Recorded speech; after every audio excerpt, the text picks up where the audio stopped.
Words को choose कर लेना है। और ग्लोसरी के लिए हम चैप्टर के ऑल सिनोनिम्स में से ही रिवीजन कर रहे होते हैं, तो ये भी आपकी सेल्फ स्टडी है।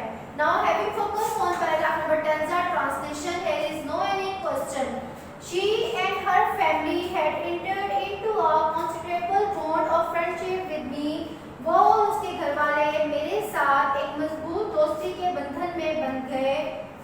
I was humbled by their sense of gratitude towards me. मेरे लिए उनके शुक्रगुजारी के एहसास से मैं आजिज आ गई। I felt a sense of renewed strength in me.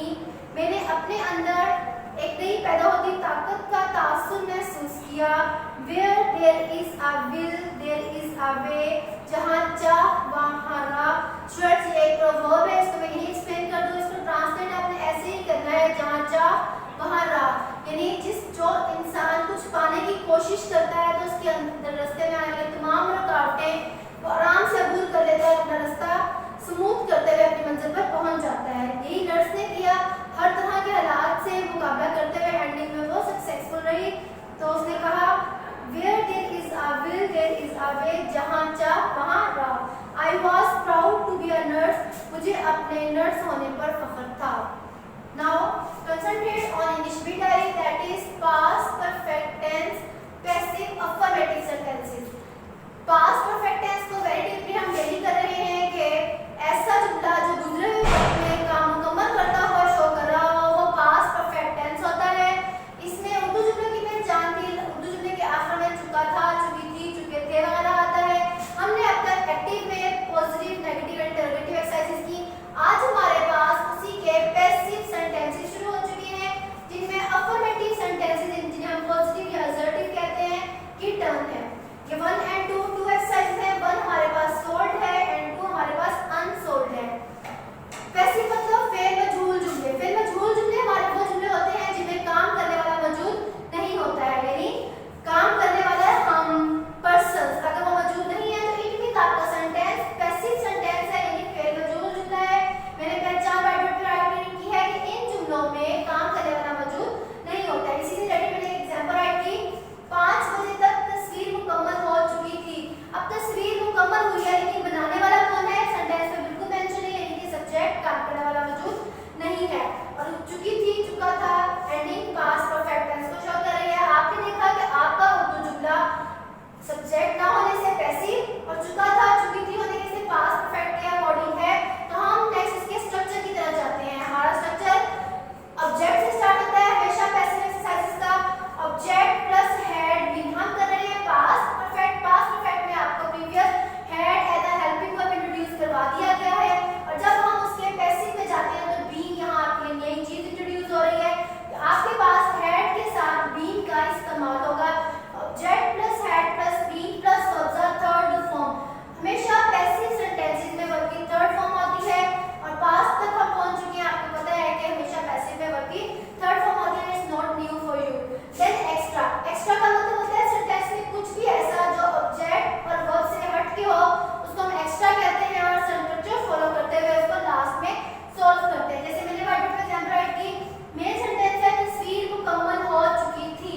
अब इसमें 5 बजे तक ना ये वर्ब है ना ये ऑब्जेक्ट है, तो ये एक्स्ट्रा की कैटेगरी में जाएगा, और लास्ट में ही हमारे पास सेंटेंस में सॉल्व होगा।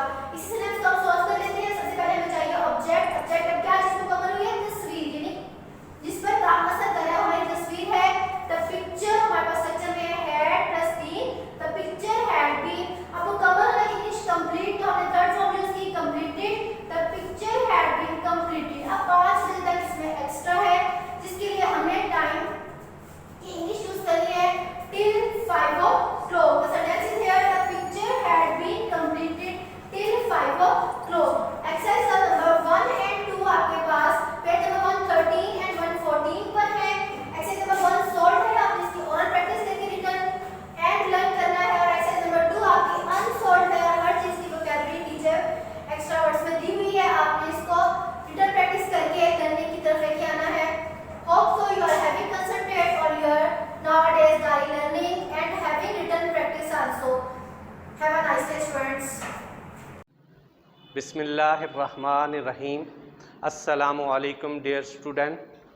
I am Muhammad Ziaul Haq, your math teacher of class 9th। आज की डायरी है एक्सरसाइज नंबर 2.3। इसमें फर्स्ट टॉपिक है topic number 2.3, radical and radicands. Radical and radicand, इसका हमने कंसेप्ट लेना है कि रेडिकल क्या होता है और रेडिकेंड क्या होता है। If n is a positive integer, n कोई पॉजिटिव इंटीजर है ग्रेटर देन 1 से बड़ा है, and a is a real number, और a रियल नंबर है। n जो है वो पॉजिटिव इंटीजर है greater than 1 and a is a real number, then any real number x such that x की power n equal a is called the nth root of a। इसको हम कैसे read out करेंगे? nth root of a, यानी ये a का nth root है। It's mean mathematically form x equal to a, ये रेडिकल का साइन है और ये इंडेक्स है n, और ये रेडिकल फॉर्म में है। इसको एक्सपोनेंशियल फॉर्म में x is equal to a whole की पावर 1/n। यहां पर हमें a पॉजिटिव इंटीजर्स है, a रियल नंबर है। उसके बाद in the radical a nth under root, the symbol, ये सिंबल जो है इसको स्क्वायर रूट भी कहते हैं, रेडिकल का साइन भी इसे कहते हैं, is called the radical sign, इसको रेडिकल साइन भी कहते हैं। n इज कॉल्ड, ये जो n है ये रेडिकल के इस पॉइंट के ऊपर आता है। n is called index of the radical, n को इंडेक्स कहेंगे। n is called the index of the radical, and the real number a जो रेडिकल के अंदर है, under the radical sign, is called the radicand, और base भी कह सकते हैं इसको। a को बेस भी कहते हैं, रेडिकेंड भी कहते हैं। अगेन इसमें a nth रूट में सिंबल, ये जो सिंबल है इसको रेडिकल कहते हैं, रेडिकल साइन है ये। n इज कॉल्ड, यहां पे जो अमाउंट होगी इसको index of the radical, radical का ये इंडेक्स कहलाता है, ये बात आपने याद रखनी है। And the real number a जो है under the radical sign and is called the radicand और base.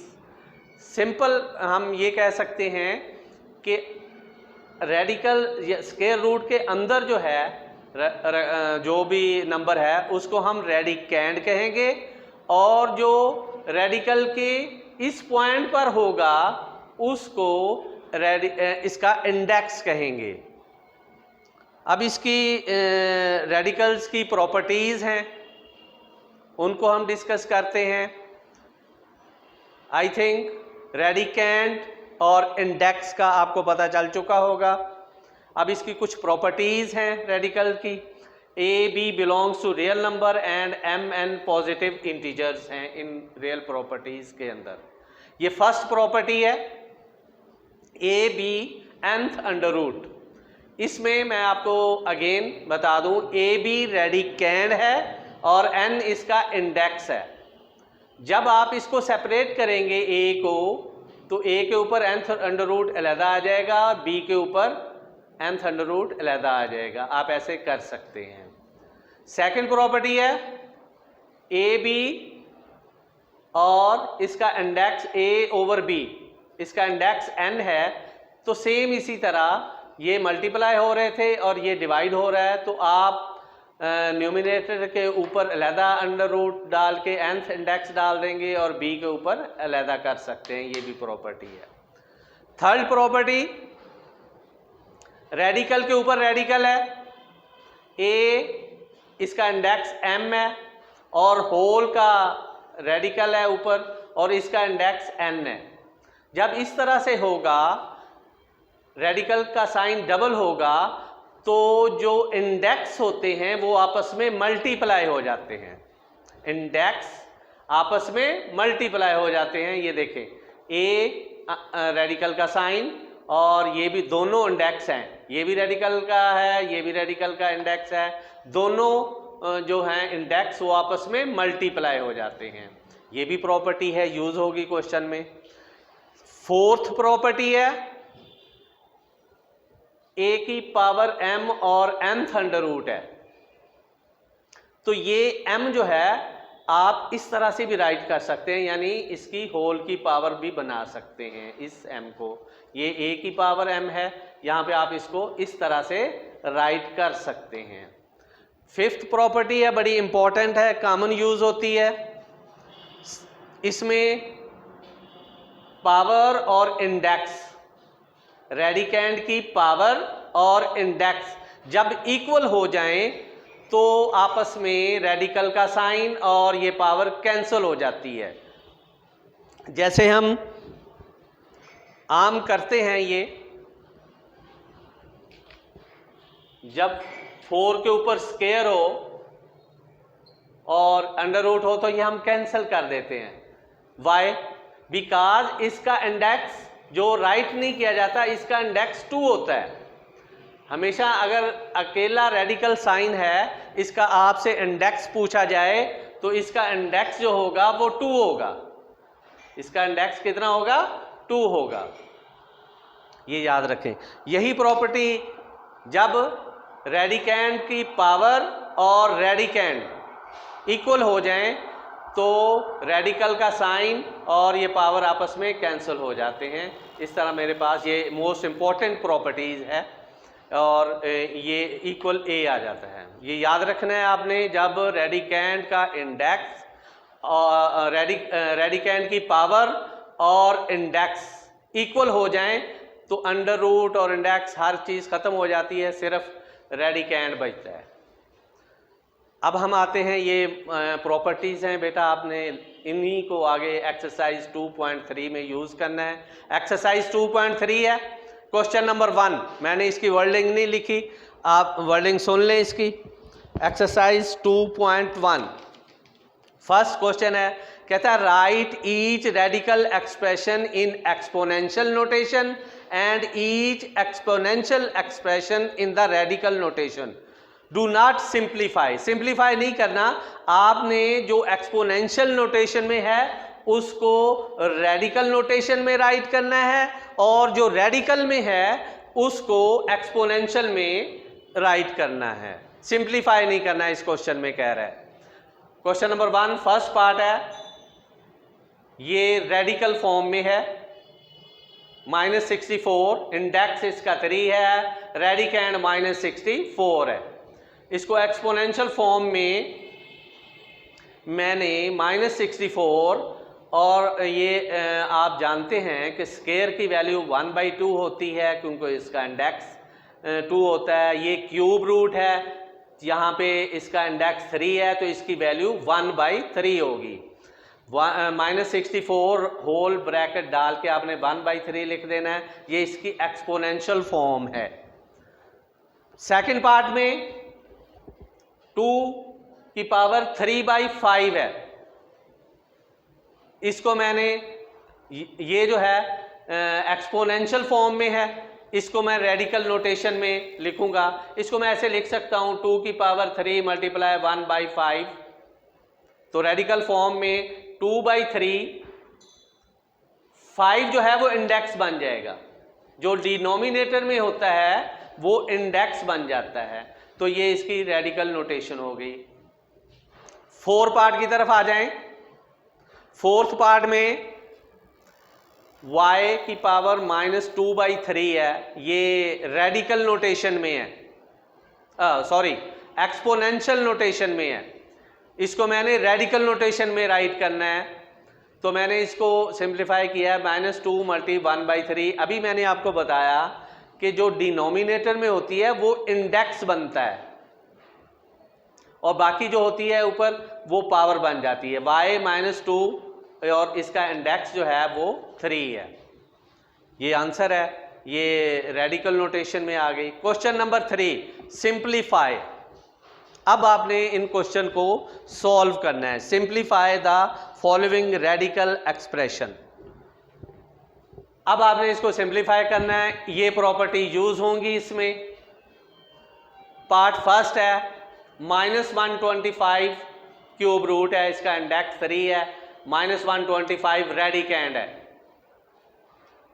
Right in exponential form में इसको आपने राइट करना है, जैसे आपने पीछे क्वेश्चन नंबर 1 में किया था। एक्सपोनेंशियल फॉर्म में ये 1/3 होगा। रेडिकल की वैल्यू क्या होगी, क्योंकि इंडेक्स 3 है, इसकी वैल्यू 1/3 होगी और रेडिकल का साइन खत्म हो जाएगा। उसके बाद -125, 5 को अगर मैं 3 टाइम मल्टीप्लाई करूं, 5 × 5 × 5, तो -5 की पावर 3 जो होता है वो -125 है। अब मेरे लिए इजी हो गया है, ये पावर है, पावर पावर से मल्टीप्लाई हो जाती है, पावर पावर से मल्टीप्लाई हुई, 3 से कैंसिल आ गया, -5 आंसर आ गया। नेक्स्ट पार्ट है सेकंड, 32 और इसका इंडेक्स 4 है। 32 रेडिकैंड है, 4 इंडेक्स है। तो अब मेरी कोशिश होगी कि 2 की पावर 4 बन जाए।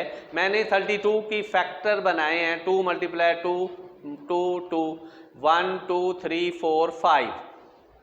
तो 5 जो है मैं पूरा नहीं ले रहा, क्योंकि मेरे पास इंडेक्स आपने देखना है। 2 की पावर 4, 1 2 मेरे पास बच गया है और ये इसके ऊपर वैसे ही रेडिकल साइन आ गया है। अब मैंने जो प्रॉपर्टी यूज़ की है वो ये वाली प्रॉपर्टी यूज़ की है, फर्स्ट प्रॉपर्टी है। इसके ऊपर मैंने रेडिकल का साइन अलहदा डाल दिया है, इंडेक्स 4 है वो आ गया है। 2 के ऊपर इंडेक्स 4 का रेडिकल साइन जो है वो मैंने अलहदा कर दिया है। प्रॉपर्टी जो यूज़ हुई है, फर्स्ट प्रॉपर्टी यूज़ हुई है इसमें।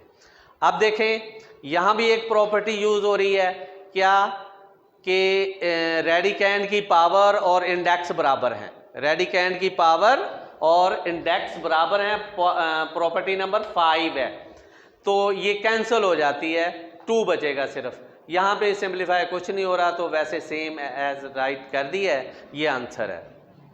ये मैंने छोटा सा 5 राइट किया है, प्रॉपर्टी का वो मैंने साइन दिया है कि प्रॉपर्टी कौन सी यूज़ हुई है। नेक्स्ट पार्ट है थर्ड, 3/32 इंडेक्स 5 है इसका।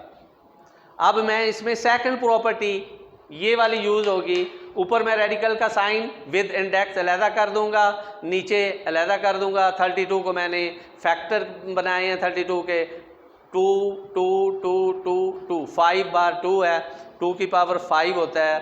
तो ये जो मैं ये सिंप्लीफाई नहीं हो सकता, ये 2 की पावर 5 और इसका रेडिकल साइन 5।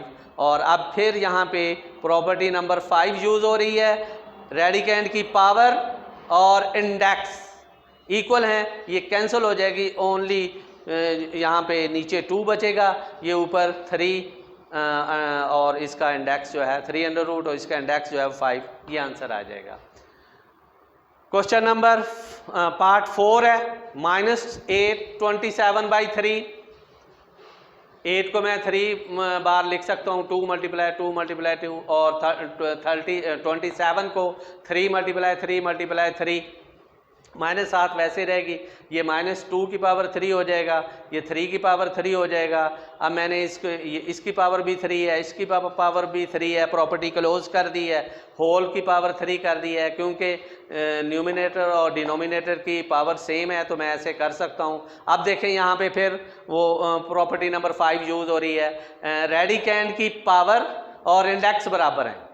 रेडिकैंड की पावर और इंडेक्स जब बराबर हो जाएं, रेडिकल का साइन ख़त्म हो जाता है, -2/3 ये आंसर आ गया है। आज की एक्सरसाइज हमारी 2.3 कंप्लीट हो गई है। आपने इसके रिमेनिंग पार्ट जो हैं वो रफ पे प्रैक्टिस भी करने हैं और इनकी अच्छी तरह से प्रॉपर्टी याद करनी है। अल्लाह हाफिज़। अस्सलाम वालेकुम dear student, class 9 subject physics, और आज की हमारी डायरी है page 180 to 121 plus question number 6.2 plus 6.3। तो ये आज आपकी डायरी है। चैप्टर हमारे पास 6 है जिसका नेम है वर्क एंड एनर्जी। तो आइए पढ़ते हैं। हमारे पास वर्क की क्या डेफिनेशन है। According to work is done when a force acting on a body displaces it in the direction of force। कि किसी बॉडी के ऊपर हम फोर्स लगाए और वो बॉडी फोर्स की डायरेक्शन में मूव करे, डिस्प्लेस हो, तो उसको हम कहेंगे कि वर्क हुआ है। अब हम कहते हैं कि एक बंदा सारा दिन वेट उठा के खड़ा रहा है, तो मजा है उसने बड़ा काम किया है कि उसने सारा दिन काम किया। लेकिन अगर हम फिजिक्स की टर्म में या साइंस की टर्म में देखें तो उस हिसाब से उसका वर्क क्या होगा, जीरो। क्योंकि इसमें डेफिनेशन क्या है कि जब किसी बॉडी के ऊपर फोर्स लगे और वो बॉडी क्या हो, डिस्प्लेस हो, थोड़ा सा फासला तय करे, तब उसके अंदर वर्क डन होगा, अदरवाइज वर्क डन उसका क्या होगा, जीरो। तो इसलिए work is done when a force acting on a body displace it in the direction of force. For example, अभी हमने कहा कि वर्क हमारा जीरो कैसे होगा, work is equal to force multiplied displacement. तो आपने देखा कि इसका जो फार्मूला है work is equal to force multiplied displacement. For example, एक बंदा जो सारा दिन वेट उठा के खड़ा रहा है, वो फोर्स लगा रहा है फॉर एग्जांपल 100 न्यूटन की, लेकिन उसने डिस्प्लेसमेंट तय नहीं किया, उसका डिस्प्लेसमेंट क्या है, जीरो।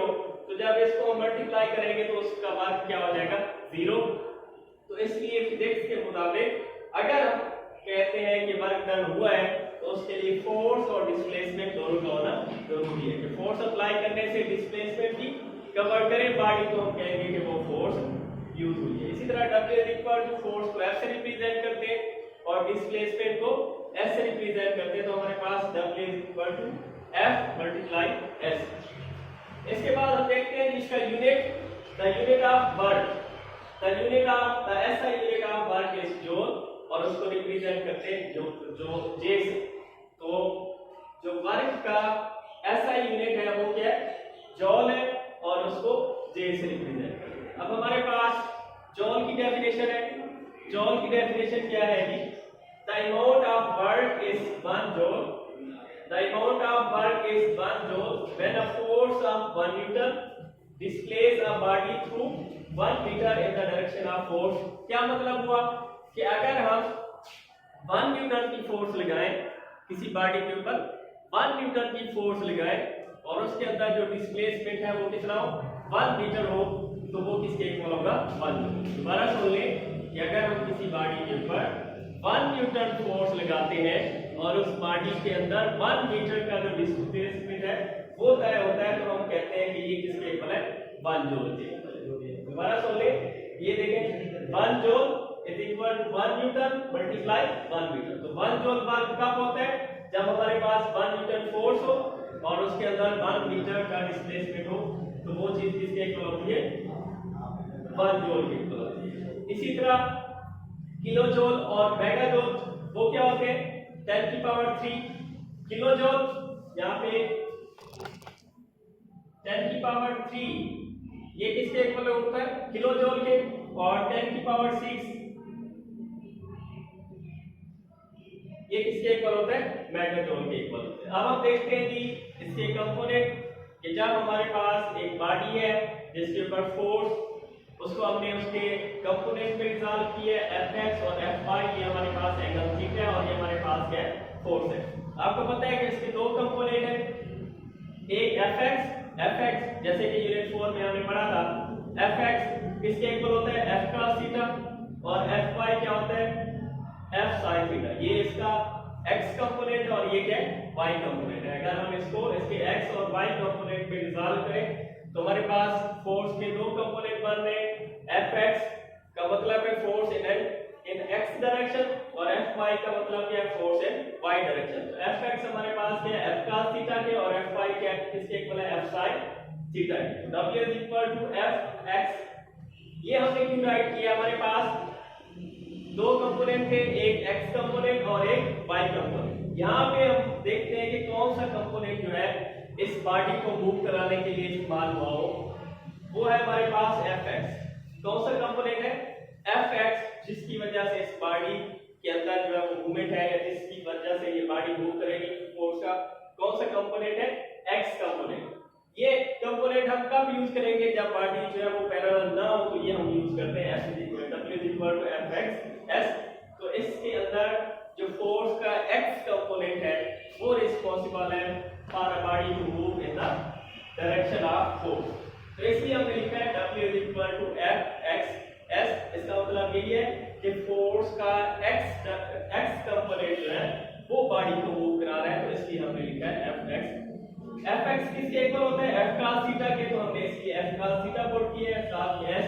तो ये हमारे पास W = f cos थीटा, ये इसका क्या बन गया, फार्मूला बन गया। तो इस कंपोनेंट की वजह से बॉडी जो है वो वर्क कर रही है, बॉडी जो है वो मूव कर रही है, तो इसलिए हमने इसको राइट किया। दोबारा देख लें, हमारे पास था वर्क कब होता है, work is done when a force acting on a body displace it in the direction of force. Work तब होता है जब किसी बॉडी के ऊपर फोर्स लगे और वो बॉडी क्या करे, डिस्प्लेस करे थोड़ा सा, तो उसको हम कहेंगे कि वर्क डन हुआ है। वर्क किसके इक्वल होता है, फोर्स मल्टीप्लाई डिस्प्लेसमेंट। वर्क को W से, फोर्स को F से और डिस्प्लेसमेंट को हम S से रिप्रेजेंट करते हैं, तो W = F × S। इसी तरह हमारे पास वर्क के बाद इसका यूनिट था, यूनिट इसका क्या है, ऐसा unit of work is joule, जिसको J से रिप्रेजेंट करते हैं। जूल की डेफिनेशन क्या है, जूल की डेफिनेशन ऐसे भी पूछ सकता है, define the unit of work. तो फिर आप क्या लिखेंगे, जूल की डेफिनेशन राइट करेंगे, ये the amount of work is 1 joule when the force of 1 newton displace a body through 1 metre in the direction of force. कि जब आप किसी बॉडी के ऊपर 1 न्यूटन की फोर्स लगाए और उसके अंदर 1 मीटर का डिस्प्लेसमेंट हो, तो वो किसके इक्वल होता है, 1 जूल। इसी तरह इसके हमने कंपोनेंट देखे थे, इस केस में हमारे पास दो कंपोनेंट बन रहे हैं, फोर्स का x कंपोनेंट और फोर्स का y कंपोनेंट। ये हमने क्या किया, फोर्स को उसके परपेंडिकुलर कंपोनेंट में रिजॉल्व किया। तो हमारे पास दो कंपोनेंट है, एक fx जो कि f cos थीटा के इक्वल होता है, और दूसरा कौन सा है, fy जो कि f sin थीटा के इक्वल होता है। तो इस यहाँ पे जो इस बॉडी को मूव कराएगा वो उसका कौन सा कंपोनेंट है, x कंपोनेंट है, क्योंकि x कंपोनेंट की वजह से बॉडी मूव करेगी, तो इसलिए हमने लिखा है fx W = fx के जब बॉडी जो है वो पैरेलल नहीं होगी तो ये हम यूज करेंगे। उसके बाद इसकी एग्जांपल है 6.1, a girl carries a 10 kg bag upstairs to a height of 18 steps, each 20 cm high. Calculate the amount of work she has done to carry the bag. तो इस एग्जांपल में, एग्जांपल 6.1 में हमने क्या चीज फाइंड करनी है, वर्क फाइंड करना है। तो आपको पता है वर्क का फार्मूला क्या है, work is equal to force multiply displacement. तो आपके पास वर्क फाइंड करने के लिए, वर्क को फाइंड करने के लिए आपके पास किस चीज का होना जरूरी है, दो चीजों का होना जरूरी है, एक आपके पास फोर्स और डिस्प्लेसमेंट। तो ये आपके पास जो एग्जांपल गिवन है, यहाँ से उसका मास गिवन है, यहाँ से आप उसका वेट फाइंड कर लेंगे, वेट क्योंकि वेट और फोर्स ये इक्वल होते हैं, और इसी तरह जो उसका डिस्टेंस है वो भी गिवन है। तो इस फार्मूले में आप वैल्यूज पुट करेंगे तो आपका आंसर आ जाएगा। तो ये आपकी एग्जांपल 6.1। उसके बाद आपके पास ये क्वेश्चन थे 6.2 और 6.3 जो कि एक्सरसाइज में उसने पूछे हुए। फर्स्ट क्वेश्चन में उसने डेफिनेशन और उसका यूनिट पूछा हुआ है, और 6.3 में उसने इसकी एक्सप्लेनेशन पूछी हुई है। तो आज का ये टॉपिक पढ़ने से आपके ये दोनों क्वेश्चन जो है 6.2 एंड 6.3 वो इसी के अंदर हल हो जाएंगे। तो आपने इसको लर्न करना है, लर्न करने के बाद आपने रफ नोटबुक पे इसकी प्रैक्टिस जरूर करनी है। इंशाल्लाह मिलते हैं अगले लेक्चर में। ओके, अल्लाह हाफ़िज़। अस्सलाम वालेकुम dear students, my name is Muzammil Iqbal and I am your chemistry teacher class 9. Previous lecture में हमने पढ़ा था सॉल्यूशन का इंट्रोडक्शन पढ़ा था, सॉल्यूशन होता क्या है, उसके बाद एक्वस सॉल्यूशन क्या होता है, प्योर सॉल्यूशन क्या होता है, प्योर लिक्विड या प्योर कंपाउंड क्या होता है, सोल्यूट क्या होता है और सॉल्वेंट क्या होता है, इन चीज़ों के बारे में हमने डिस्कस किया था। आज हम मूव करेंगे कि सैचुरेटेड सॉल्यूशन क्या होता है, अनसैचुरेटेड सॉल्यूशन क्या होता है, उसके बाद सुपर सैचुरेटेड सॉल्यूशन क्या होता है, और इनकी बेहतरीन एग्जांपल जो है उनको हम डिस्कस करेंगे और समझने की कोशिश करेंगे। ठीक है जी, तो सबसे पहले आते हैं सैचुरेटेड सॉल्यूशन। ठीक है जी, सैचुरेटेड सॉल्यूशन को समझने के लिए हम एक डायग्राम का सहारा लेते हैं। तो फर्स्ट करें कि हमारे पास क्या है, ये एक बीकर है। बीकर में मैं क्या भर देता हूँ, पानी भर देता हूँ। ठीक है जी, कोई नीचे से मैं कोई स्पेसिफिक टेंपरेचर दे देता हूँ इसे, ऊपर से मैं क्या ऐड करना शुरू कर देता हूँ, फर्स्ट करें कि इसमें शुगर ऐड करना शुरू कर देता हूँ। इधर से शुगर ऐड करना शुरू कर देता हूँ, इधर से नीचे मैं क्या कर देता हूँ, स्पिरिट से हिलाता जाता हूँ। तो ऊपर से शुगर ऐड हो रही है, नीचे से क्या हो रहा है, ये हमारे पास शुगर सोल्यूट है, तो सोल्यूट क्या हो रहा है, इसमें डिसॉल्व हो रहा है। तो एक ऐसा वक्त आएगा जब ऐड की हुई शुगर जो है इसमें डिसॉल्व होना बंद हो जाएगी। डिसॉल्व होना बंद हो जाएगी मतलब कि जितनी मैक्सिमम सोल्यूट जो है इसमें डिसॉल्व हो सकते थे वो डिसॉल्व हो गए। तो सैचुरेटेड सॉल्यूशन भी ये कहता है कि एक ऐसा सॉल्यूशन है जिसमें सोल्यूट की मैक्सिमम क्वांटिटी जो है वो इसमें डिसॉल्व हो जाए। A solution which is formed by the dissolving the maximum quantity of solute in the solution is called saturated solution। के मैक्सिमम सोल्यूट जो है जिस सॉल्यूशन में ऐड किया जा सके उसको हम सैचुरेटेड सॉल्यूशन कहते हैं। सॉल्यूशन दो चीजों से बनता है, एक सोल्यूट से एक सॉल्वेंट से। ठीक है जी, अब होता क्या है कि हम उसे ऐड करते रहते हैं, एक वक्त ऐसा आता है कि उसमें वो डिसॉल्व होना क्या हो जाता है, बंद हो जाता है। तो हम फिर भी क्या करते हैं, इसमें ऐड करते रहते हैं, सोल्यूट को सॉल्वेंट में ऐड करते रहते हैं, और कुछ सोल्यूट जो है वो डिसॉल्व हो जाता है और कुछ जो है वो क्रिस्टलाइन की शक्ल में बच जाता है। जो क्रिस्टल्स की शक्ल में बच जाता है वो सॉल्यूशन के बॉटम में जो है वो जाके सेटल डाउन हो जाता है। बात समझ आ गई करें। अच्छा, अब एक ऐसा वक्त आता है कि जितना सोल्यूट डिसॉल्व हो चुका है उतना ही सोल्यूट किस फॉर्म में हमारे पास पाया जाता है, क्रिस्टलाइज की फॉर्म में पाया जाता है। तो दोनों का आपस में क्या हो जाता है, इक्विलिब्रियम स्टेज में पहुंच जाते हैं कि जितना हमारे पास सोल्यूट क्रिस्टल्स की फॉर्म में है उतना ही सोल्यूट हमारे पास में सॉल्यूशन में डिसॉल्व फॉर्म में, तो ये इक्विलिब्रियम की हालत बन जाती है। लेकिन इसमें सोल्यूट की जो क्वांटिटी है वो हमेशा कांस्टेंट रहती है, ये आपने ध्यान में रखना है। तो सैचुरेटेड सॉल्यूशन की समझ आ गई कि जिसमें मैक्सिमम सोल्यूट जो है वो सॉल्यूशन में ऐड किए गए वो हमारे पास सैचुरेटेड सॉल्यूशन होता है। इसके बाद हमारे पास दूसरा है, हमारे पास अनसैचुरेटेड सॉल्यूशन। तो सैचुरेटेड सॉल्यूशन में हमारे पास क्या था, मैक्सिमम कैपेसिटी थी किसकी, सोल्यूट की, जबकि अनसैचुरेटेड में ऐसा सॉल्यूशन होगा जिसमें मैक्सिमम सोल्यूट जो है वो ऐड नहीं की गई होगी। मैंने इधर लिखा भी है लेस अमाउंट ऑफ सोल्यूट, मतलब उसमें इतनी अमाउंट ऑफ सोल्यूट की ऐड करेंगे जो कि उसे सैचुरेटेड बनाने के लिए काफी नहीं होगी, मतलब कि जितनी उसमें डिसॉल्व हो सकती है उससे कम अगर उसमें सोल्यूट ऐड की हुई हो तो ऐसा सॉल्यूशन हमारे पास क्या कहलाता है, अनसैचुरेटेड सॉल्यूशन कहलाता है। कि फर्ज करें कि हमारे पास ये बीकर है, इसके अंदर पानी भर दिया, ऊपर से मैं क्या कर देता हूँ, कोई ना कोई सोल्यूट ऐड कर देता हूँ। अच्छा, सोल्यूट इसके अंदर ऐड हो रही है, लेकिन सोल्यूट को ऐड करना एक वक्त के ऊपर मैं क्या कर देता हूँ, बंद कर देता हूँ। तो इस वाटर में अभी भी कैपेसिटी है कि सोल्यूट को अपने अंदर डिसॉल्व कर सके, मतलब जितने ये मैक्सिमम सोल्यूट को अपने डिसॉल्व कर सकते हैं उतने सोल्यूट इसमें नहीं है। तो एक ऐसा सॉल्यूशन जिसमें इतने सोल्यूट हो कि वो सॉल्यूशन को सैचुरेटेड बनाने के लिए नाकाफी हो, उस सॉल्यूशन को हम कहते हैं unsaturated solution. The solution that is not saturated is called unsaturated solution। ऐसा सॉल्यूशन जो कि अनसैचुरेटेड नहीं होता क्योंकि उसमें लेस अमाउंट ऑफ सोल्यूट होती है, इसलिए हम इसे कहते हैं अनसैचुरेटेड सॉल्यूशन। अच्छा, अनसैचुरेटेड सॉल्यूशन में ये कैपेसिटी होती है कि अपने अंदर मोर सोल्यूट को जो है वो डिसॉल्व कर सके। अभी मैंने यहाँ पे बताया है कि जितने उसमें सोल्यूट ऐड हो सकते हैं उतने नहीं, बल्कि कम सोल्यूट अगर ऐड करें तो सॉल्यूशन हमारे पास अनसैचुरेटेड है, लेकिन उसके पास इतनी कैपेसिटी जरूर है कि वो अपने अंदर मोर सोल्यूट को अपने अंदर डिसॉल्व कर सके। बात समझ आ गई। तो इस वाले सॉल्यूशन को हम नाम देते हैं अनसैचुरेटेड सॉल्यूशन। अच्छा जी, नेक्स्ट मूव करते हैं, हमारे पास है सुपर सैचुरेटेड सॉल्यूशन। तो फर्स्ट सुपर सैचुरेटेड सॉल्यूशन को समझने के लिए भी हम क्या करते हैं, डायग्राम का सहारा लेते हैं। तो फर्स्ट करें कि हमारे पास ये एक बीकर है, इसके अंदर फिल किया हुआ है वाटर। ठीक है जी, इसके अंदर मैं क्या कर देता हूँ, कोई ना कोई सोल्यूट ऐड कर देता हूँ। नीचे से कोई स्पेसिफिक टेम्परेचर है, सोल्यूट ऐड करता हूँ तो एक ऐसा वक्त आएगा कि ये वाले सोल्यूट जो हैं पानी में डिसॉल्व होना क्या हो जाएंगे, बंद कर देंगे, तो ये सॉल्यूशन बन जाएगा, सैचुरेटेड सॉल्यूशन बन जाएगा। अब इस सैचुरेटेड सॉल्यूशन को मैं क्या कर देता हूँ, नीचे से हीट दे देता हूँ, ये ऐसे समझे कि हीट को बढ़ा देता हूँ। तो जैसे मैं हीट को बढ़ाऊंगा तो इसमें मोर सोल्यूट ऐड होना शुरू हो जाएंगे। क्या हो जाएंगे, मोर सोल्यूट ऐड होना शुरू हो जाएंगे। मतलब क्या है कि ये सैचुरेटेड से भी ज्यादा सोल्यूट को अपने अंदर डिसॉल्व कर लेगा। ठीक है जी, तो ऐसा सॉल्यूशन जो सैचुरेटेड सॉल्यूशन से ज्यादा कंसंट्रेटेड हो उसको हम कहते हैं सुपर सैचुरेटेड सॉल्यूशन।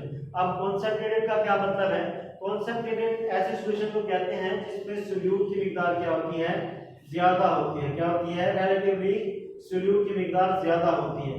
जैसे ये सैचुरेटेड सॉल्यूशन है, इसको हमने जैसे हीट दी अपने अंदर और सोल्यूट को हल करने लग गया है, तो जैसे ही मतलब कि उस सोल्यूट को हल करने लग गया तो ये बन गया हमारे पास कंसंट्रेटेड। किससे ज्यादा कंसंट्रेटेड बन गया है, सैचुरेटेड सॉल्यूशन से ज्यादा कंसंट्रेटेड बन गया। तो मैंने लिखा भी है मोर कंसंट्रेटेड देन सैचुरेटेड सॉल्यूशन, कि ऐसा सॉल्यूशन जो कि सैचुरेटेड सॉल्यूशन से ज्यादा कंसंट्रेटेड हो उसको हम सुपर सैचुरेटेड सॉल्यूशन का नाम देते हैं। ठीक है जी, जहां तक बात समझ आ गई। अब जो सुपर सैचुरेटेड सॉल्यूशन है वो हमारे पास स्टेबल नहीं होता। क्या नहीं होता, स्टेबल नहीं होता। तो फर्ज करें कि इसको हम जैसे ही हीट में इसकी कम कर देता हूं तो इसमें सोल्यूट क्या हो जाते हैं, दोबारा क्रिस्टल्स की फॉर्म में आ जाते हैं, कणों की शक्ल में आ जाते हैं। ठीक है जी, तो जैसे मैं हीट दे देता हूं दोबारा उसमें हल हो जाते हैं। तो ये स्टेबल नहीं होता। स्टेबल कौन सा होता है, हमारे पास सैचुरेटेड सॉल्यूशन होता है। इसकी एग्जांपल्स हैं सैचुरेटेड, अनसैचुरेटेड और सुपर सैचुरेटेड सॉल्यूशन की एग्जांपल्स। फर्ज करें कि हम क्या करते हैं, सोडियम थायोसल्फेट की एग्जांपल लेते हैं। एक बीकर लेते हैं, उसमें 100 सेंटीमीटर क्यूब जो है वो पानी भरते हैं, उसे टेंपरेचर कितना देते हैं 20 डिग्री सेंटीग्रेड। ऊपर मैं क्या कर देता हूं 20.9 ग्राम जो है सोल्यूट ऐड कर देता हूं, इस साल्ट ऐड कर देता हूं इसका। ठीक है जी, तो जितना मतलब इस पानी में साल्ट जो है 20.9 ग्राम जो है वो ऐड हो सकता है मैक्सिमम। तो ये हमारे पास सॉल्यूशन बन जाएगा सैचुरेटेड सॉल्यूशन, क्योंकि इसमें साल्ट आ ही इतना सकता था, सोल्यूट आ ही इतना सकता था, ये सॉल्यूशन सैचुरेटेड सॉल्यूशन। ठीक है जी, अब मैं क्या करता हूँ, दूसरा बीकर लेता हूँ, दूसरे बीकर में वही हम टेंपरेचर वही पानी की क्वांटिटी रख देते हैं। ऊपर मैं क्या कर देता हूँ, सोल्यूट की मिकदार को कम कर देता हूँ, जिससे 20.9 ग्राम से कम कर देता हूँ। फर्ज करें कि ये 20 कर देता हूँ, 20 ग्राम इसकी जो है वो कम कर देता हूँ। तो इसके अंदर कैपेसिटी तो थी 20.9 ग्राम हल करने की, लेकिन हम जो है इसे 20 दे रहे हैं, तो मतलब क्या है कि इसमें 0.9 ग्राम और भी जो है ये अपने अंदर डिसॉल्व कर सकता है। तो ऐसा सॉल्यूशन जिसके अंदर और भी सोल्यूट डिसॉल्व करने की सलाहियत हो उसको हम कहते हैं अनसैचुरेटेड सॉल्यूशन, क्योंकि इसमें इतना सोल्यूट नहीं है कि वो इसे क्या बना सके, सैचुरेटेड बना सके। तीसरा हमारे पास सुपर सैचुरेटेड सॉल्यूशन। हम क्या करते हैं, इसमें वही हम पानी का क्वांटिटी लेते हैं, नीचे से टेंपरेचर भी वही देते हैं। हम क्या करते हैं कि 20.9 से हम क्या कर देते हैं, इसकी क्वांटिटी 20.9 से इसकी क्वांटिटी बढ़ा देते हैं। तो ये क्या हो जाएगा, सैचुरेटेड से ज्यादा कंसंट्रेटेड हो जाएगा। तो सैचुरेटेड से जो ज्यादा कंसंट्रेटेड हो उस सॉल्यूशन को हम नाम देते हैं सुपर सैचुरेटेड सॉल्यूशन। जी बच्चे, होप सो आपको समझ आई होगी, कोई मुश्किल नहीं है। इसको आपने अच्छी तरह से प्रैक्टिस करनी है अपनी रफ बुक पे और लिख के देखना है। फी अमान अल्लाह। अस्सलाम वालेकुम dear student, how are you all. उम्मीद है आप सब खैरियत से होंगे। I am Adil Maqsood, your biology teacher. आज की जो हमारी डायरी है वो हमने चैप्टर नंबर 6 शुरू करना है। ठीक है जी, चैप्टर नंबर 6 आज हम स्टार्ट करेंगे, जो कि एंजाइम है। ठीक है जी, आपकी जो डायरी है chapter number 6 enzyme, page number 107 complete है और 108 जो है वो हाफ इंक्लूड है आपकी आज की डायरी में। ठीक है जी, चैप्टर जो हमारा एंजाइम है। अब सबसे पहले हम देखते हैं कि एंजाइम क्या है। Okay, what are enzyme. Enzyme जो है वो हमारे पास प्रोटीन है। ठीक है, are protein that catalyse biochemical reaction and not change during reaction. हमारे पास जो है वो प्रोटीन है, ये एंजाइम जो है वो, और क्या करते हैं, ये कैटालाइज कर देते हैं रिएक्शन को। कैटालाइज का मतलब क्या है यहाँ पे, कि इन्होंने रिएक्शन को तेज कर देना है। स्पीड अप कर देते हैं जो रिएक्शन को, ठीक है। जैसे ही किसी भी रिएक्शन में इंक्लूड होते हैं तो इनका काम क्या है, उस रिएक्शन को जल्दी से तेज करके उसको कंप्लीट कर देना, ठीक है जी। ये हमारे पास है enzyme, a protein that catalyse biochemical reaction, ठीक है। बायोकेमिकल रिएक्शन कौन से होंगे फिर, ऐसे रिएक्शन जो कि लिविंग ऑर्गेनिज्म के अंदर हो रहे हैं, ठीक है जी, लिविंग ऑर्गेनिज्म के जो अंदर हो रहे हैं। और फिर क्या करेंगे, दूसरा उस रिएक्शन को कैटालाइज करेंगे, स्पीड अप कर देते हैं, लेकिन कहता है कि not change during reaction. Speed up तो करते हैं, उस रिएक्शन को तेज कर देते हैं, कंप्लीट तो करवा देते हैं, लेकिन उस रिएक्शन के दौरान एंजाइम खुद जो है वो चेंज नहीं होते, ये फिर एट द एंड जो है वो सेपरेट हो जाते हैं। ये हम पढ़ेंगे एंजाइम सबस्ट्रेट कॉम्प्लेक्स में जब, तो फिर आपको इस चीज़ का क्लियर हो जाएगा, ठीक है जी। ये हमारे पास है एंजाइम। जो हमारे पास है नेक्स्ट है वो है मेटाबॉलिज्म। जो टर्म हमारे पास है कुछ इसी पेज पे, इंट्रोडक्शन है ये इसका एंजाइम का। ये सारा जो है आज हम थोड़ा सा इसका इंट्रोडक्शन पढ़ेंगे, ठीक है। आज जो है ये इसका सिर्फ इंट्रोडक्शन है, बाकायदा टॉपिक जो है फिर हमारे पास नेक्स्ट आएंगे। ये चीज़ें कुछ टर्म्स ऐसी हैं जिनके बारे में इंफॉर्मेशन आपको होनी चाहिए, आपको पता हो इन चीज़ों का, ठीक है। अच्छा, नेक्स्ट हमारे पास है मेटाबॉलिज्म। अब मेटाबॉलिज्म क्या है, हमारे पास एक सेट है ऐसा बायोकेमिकल रिएक्शन का, सेट ऑफ बायोकेमिकल रिएक्शन जो कि लिविंग ऑर्गेनिज्म में हो रहे हैं in order to maintain life, ठीक है जी। मेटाबॉलिज्म क्या है, set of biochemical reaction that occur in living organism to maintain life, कि लिविंग ऑर्गेनिज्म जिंदा जानदार जो चीज़ें हैं उनकी बॉडी में हमारे पास बहुत सारे रिएक्शन हो रहे हैं। वो रिएक्शन क्यों हो रहे हैं, ताकि उनकी ज़िंदगी जो है वो मुतवाज़न रहे। मेटाबॉलिज्म नहीं होगी तो उनकी ज़िंदगी में मुतवाज़न नहीं होगा, तवाज़न नहीं कायम रहेगा, ठीक है जी। मेटाबॉलिज्म हमारे पास ये चीज़ है, सेट ऑफ बायोकेमिकल रिएक्शन है। एक रिएक्शन नहीं हो रहा है, सेट है पूरा बायोकेमिकल रिएक्शन, एक से ज़्यादा जो है बायोकेमिकल रिएक्शन होते हैं हमारे पास मेटाबॉलिज्म में। अब क्यों हो रहे हैं, ताकि ऑर्गेनिज्म अपने आप को मेंटेन कर सके, ग्रो कर सकें, रिप्रोड्यूस कर सकें, अपना जो स्ट्रक्चर है उसको मेंटेन कर सकें, इसके लिए मेटाबॉलिज्म के प्रोसेस हो रहे हैं। फिर अब जो मेटाबॉलिज्म है ये फर्दर दो कैटेगरी में डिवाइड है। मेटाबॉलिज्म जो हमारे पास है वो फर्दर 2 कैटेगरी में डिवाइड है, एक है एनाबॉलिज्म, दूसरा है कैटाबॉलिज्म। Anabolism and catabolism. अब एनाबॉलिज्म क्या है हमारे पास, क्या ऐसे रिएक्शन हमारे पास हैं जिसमें स्मॉलर मॉलिक्यूल मिलकर एक लार्जर मॉलिक्यूल बनाते हैं, ठीक है जी। क्या है, इसमें स्मॉलर मॉलिक्यूल मिलकर क्या बनाएंगे, एक लार्ज मॉलिक्यूल बना देंगे। छोटे छोटे मॉलिक्यूल मिलकर हमारे पास एक लार्ज मॉलिक्यूल बनाते हैं। फॉर एग्जांपल के तौर पे अगर हम इसको देखें कि स्मॉलर मॉलिक्यूल हमारे पास कौन कौन से हैं और इकट्ठे होके वो मिलकर एक लार्ज मॉलिक्यूल कौन सा बनाते हैं, फोटोसिंथेसिस का प्रोसेस देख लें आप, ठीक है जी। फोटोसिंथेसिस, फोटोसिंथेसिस में क्या होता है, छोटे हमारे पास मॉलिक्यूल जैसे कि कार्बन डाइऑक्साइड हो गया, वाटर, ठीक है, और गैस में यूज होता है light energy, light energy use हो रही है, और क्लोरोफिल यूज, और एट द एंड हमारे पास क्या बनता था, हमारे पास ग्लूकोज, ठीक है। ये क्या है, अब ये छोटे मॉलिक्यूल्स हैं, कार्बन डाइऑक्साइड है, वाटर है, फिर लाइट एनर्जी भी इन्हें मिल रही है, ठीक। और एट द एंड ये क्या बना रहे हैं, एक लार्जर मॉलिक्यूल बना रहे हैं जो कि ग्लूकोज है, ठीक है। अब यहाँ पे जो एनाबॉलिज्म में है वो हमने देख लिया कि फोटोसिंथेसिस का प्रोसेस है, छोटे मॉलिक्यूल मिलकर एक लार्जर मॉलिक्यूल बना रहे हैं, ये हमारे पास कहलाता है एनाबॉलिज्म। जबकि कैटाबॉलिज्म क्या है, ये इसके उलट है। कैटाबॉलिज्म में जो लार्जर मॉलिक्यूल हैं उनकी ब्रेक डाउन होगी, ठीक है, जो लार्जर मॉलिक्यूल हैं वो टूटेंगे। यहाँ पे एनाबॉलिज्म में तो हमारे पास बन रहे थे लार्जर मॉलिक्यूल, लेकिन कैटाबॉलिज्म में वो लार्जर मॉलिक्यूल टूटेंगे, उनकी ब्रेक डाउन होगी, ठीक है जी। कैटाबॉलिज्म के अंदर वही, फॉर एग्जांपल आप ग्लूकोज को देख लें कि ग्लाइकोलाइसिस का जो प्रोसेस होगा उसमें क्या होता है, ग्लूकोज की ब्रेक डाउन होती है और एट द एंड हमें एनर्जी मिलती है। ये क्या है, बड़ा मॉलिक्यूल है, इसकी ब्रेक डाउन हो रही है। दूसरी चीज़ कि एनाबॉलिज्म में हमने देखा है कि एनर्जी जो है वो इस्तेमाल हो रही है, ठीक है। लाइट एनर्जी थी, लेकिन लाइट एनर्जी हर किसी में नहीं होगी, वो तो इस रिएक्शन में स्पेसिफिक है, लेकिन एनाबॉलिज्म में एनर्जी इस्तेमाल हो रही है और कैटाबॉलिज्म में जो है एनर्जी रिलीज हो रही है, ठीक है। ये भी दो डिफरेंस है, इसमें डिफरेंशिएट बिटवीन एनाबॉलिज्म और कैटाबॉलिज्म आ जाए तो आपने डेफिनेशन इसकी लिखनी है, और इसके लिखने के बाद फिर दोनों चीज़ें बतानी है। 2 पॉइंट आपकी बुक में ऐड हैं कि भाई एनाबॉलिज्म जो है इसमें एनर्जी यूज हो रही है, अब क्या कैटाबॉलिज्म जो है वो इसमें एनर्जी रिलीज हो रही है। ठीक है, अच्छा अब इसके अलावा हमारे पास दो और टर्म्स हैं जो सबस्ट्रेट और प्रोडक्ट। सबस्ट्रेट है और प्रोडक्ट है। अब सबस्ट्रेट क्या है, प्रोडक्ट क्या है? सबस्ट्रेट हमारे पास ऐसे मॉलिक्यूल्स हैं जिनके ऊपर एंजाइम एक्ट करता है। ठीक है, those molecule in which enzyme act.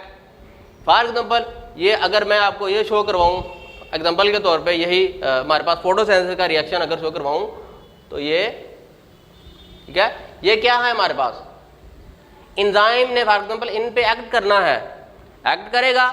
ये हमारे पास जो हैं प्रोडक्ट मॉलिक्यूल्स हैं ये हमारे पास कहलाते हैं सबस्ट्रेट। ठीक है जी, ये वाले जो मॉलिक्यूल्स हैं एंजाइम ये कहलाते हैं सबस्ट्रेट। इन पे एक्ट करने के बाद एंजाइम इनको कन्वर्ट कर देता है, चेंज कर देता है, जिस मॉलिक्यूल में भी चेंज करे। ठीक है, फॉर एग्जांपल ये किस में चेंज हुआ है, ग्लूकोज में। अब इनको हम कहते हैं प्रोडक्ट। ठीक है, जिस पे एंजाइम ने एक्ट किया वो हमारे पास कहला रहे हैं सबस्ट्रेट। एक्ट करने के बाद एंजाइम इनको कन्वर्ट कर देता है और मॉलिक्यूल में, जिसको हम कहते हैं प्रोडक्ट। वो जो भी हो यहाँ पे रिएक्शन पे डिपेंड करता है। ठीक है जी, ये हमारे पास डिफरेंट आ गया बिटवीन सबस्ट्रेट एंड प्रोडक्ट। ठीक है, वो वाली मॉलिक्यूल जिनके ऊपर एंजाइम एक्ट कर रहा है वो हमारे पास सबस्ट्रेट कहलाते हैं। एक्ट करने के बाद जो बन जाता है हमारे पास प्रोडक्ट कहलाता है। ठीक है जी, ये हमारे पास हो गया सबस्ट्रेट और प्रोडक्ट। अच्छा, एक और टर्म इसमें है बायो कैटालिस्ट। एंजाइम में यूज हुई है कि बायो कैटालिस्ट क्या है। कैटालाइज का मतलब मैंने आपको बता दिया, कैटालाइज कैसे कहते हैं कि जो कि स्पीड अप कर देता है। बायो कैटालिस्ट भी यही चीज है।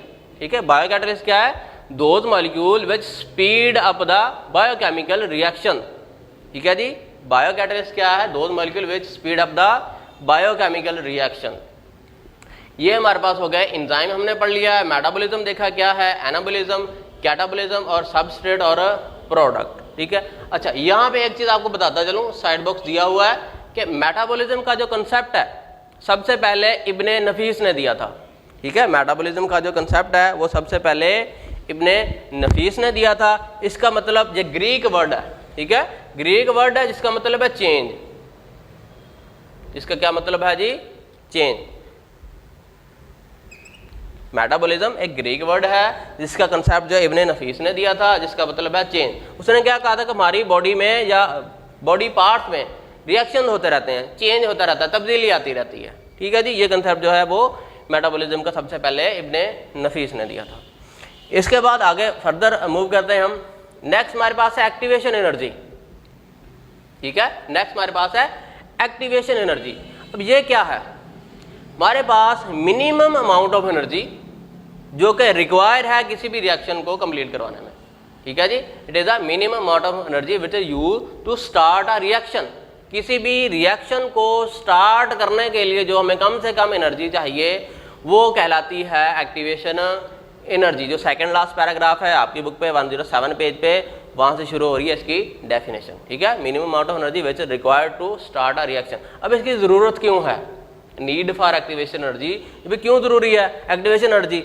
यहाँ पे मैंने डायग्राम से आपको जो है वो ग्राफिकली शो करवाया हुआ है कि अगर एक्टिवेशन एनर्जी के बगैर रिएक्शन करवाएं तो उसको कितना टाइम लगता है।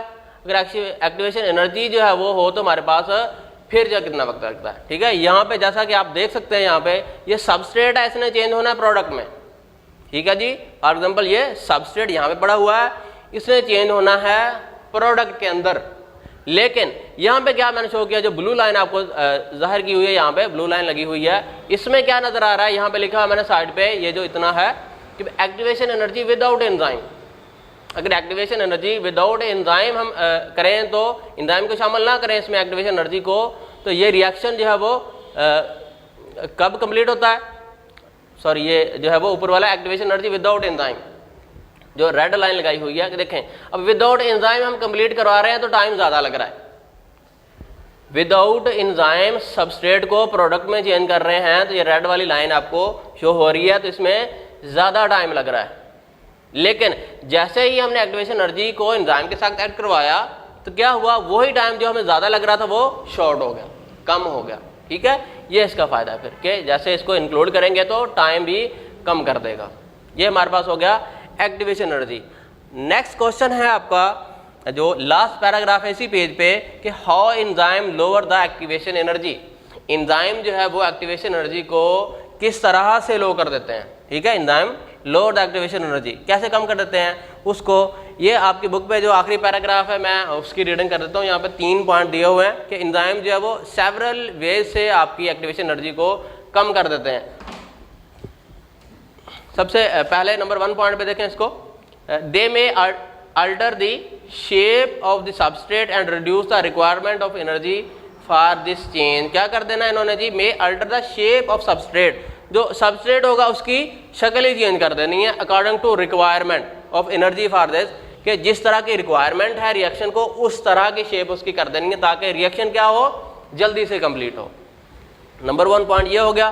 सम enzyme do so disrupting the charge distribution on substrate, क्या करते हैं जो चार्ज है उसको अलग कर देते हैं। कुछ एंजाइम जो सबस्ट्रेट के ऊपर चार्ज है उसको सेपरेट कर देते हैं, डिसरप्ट कर देते हैं, जिसकी वजह से भी एक्टिवेशन एनर्जी कम हो जाती है और वो रिएक्शन जल्दी से कंप्लीट हो जाता है। नंबर 3 पॉइंट देखें, एंजाइम में also lower activation energy by bringing substrate in the correct orientation to react, कि भी एंजाइम ने सबस्ट्रेट को उस सिमत में ले आना है जहाँ पे एक्ट कर रहा है एंजाइम, ताकि रिएक्शन जो है ये भी हमारे पास जल्दी से कंप्लीट हो जाए, ठीक है। ये आपका 107 पेज पे लास्ट पैराग्राफ है उसका, ये यहाँ पे आंसर है। ये 3 पॉइंट आपने करने हैं। नेक्स्ट जो हमारे पास है, कुछ एंजाइम को जो फिर है वो कैटेगरीज फर्दर 2 कैटेगरीज में डिवाइड किया गया है, फर्दर 2 कैटेगरीज में डिवाइड किया गया है।